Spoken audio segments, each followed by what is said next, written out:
My channel. आज का topic है अरस्तू का विरेचन सिद्धांत।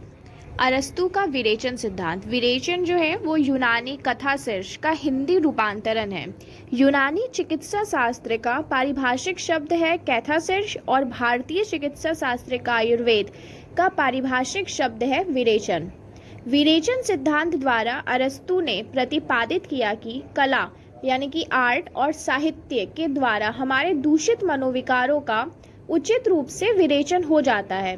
सफल त्रासदी विरेचन द्वारा करुणा और त्रास के भावों को उद्बुद्ध करती है, उनका सामंजन करती है और इस प्रकार आनंद की भूमिका प्रस्तुत करती है।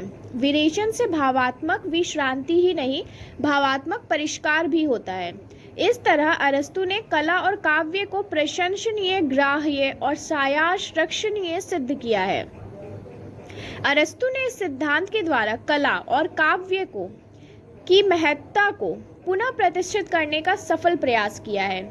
अरस्तु के जो गुरु थे प्लेटो ने कवियों और कलाकारों को अपने आदर्श राज्य के बाहर रखने की सिफारिश की। मानना था कि काव्य हमारी वासनाओं को पोषित करने और भड़काने में सहायक है, इसलिए निंदनीय और साहित्य इसलिए निंदनीय और व्याज्य है, इसलिए धार्मिक और उच्च कोटि का नैतिक साहित्य इसका अपवाद है, किंतु अधिकांश साहित्य इस आदर्श श्रेणी में नहीं आता। विरेचन सिद्धांत का महत्व बहुविध है। प्रथम तो यह है कि उसने प्लेटो द्वारा काव्य पर लगाए गए आक्षेप का निराकरण किया और दूसरा यह कि उसने गत कितने ही वर्षों के काव्य शास्त्रीय चिंतन को किसी न किसी रूप में अवश्य ही प्रभावित किया। अरस्तु ने कैथासिर्स शब्द का लाक्षणिक प्रयोग मानव मन पर पड़ने वाली त्रासदी के प्रभाव का उद्घाटन करने के लिए किया है। त्रासदी के प्रति प्लेटो की आपत्ति थी। अरस्तु ने कैथासिर्स सिद्धांत द्वारा प्लेटो के इस आक्षेप का खंडन कर त्रासदी की उपादेयता स्थापित की। प्लेटो ने जिस दोष सिद्ध किया था, अरस्तु ने उसी को गुण के रूप में प्रतिष्ठित किया है। इसका धर्म परक व्याख्या। अरस्तु के व्याख्याकारों में प्रोफेसर गिलबर्ट, मरे और लीवी ने विरेचन की धर्म परक व्याख्या प्रस्तुत की है।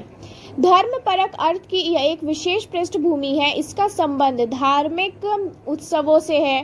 प्रोफेसर गिलबर्ट मरे का कथन है कि यूनान में डियोनिसिस नामक देवता के सम्मुख उत्सव मनाने से इस प्रकार की शुद्धि हो जाती है, आपकी शुद्धि हो जाती है। उसके बाद है नीति परक अर्थ। बार्नेज नामक जर्मन विज्ञान विद्वान ने विरेचन की नीति परक व्याख्या की है। उसके अनुसार मानव मन अनेक मनोविकारों से आक्रांत रहता है, जिनमें करुणा और भय मूलतः दुखद मनोवेग हैं।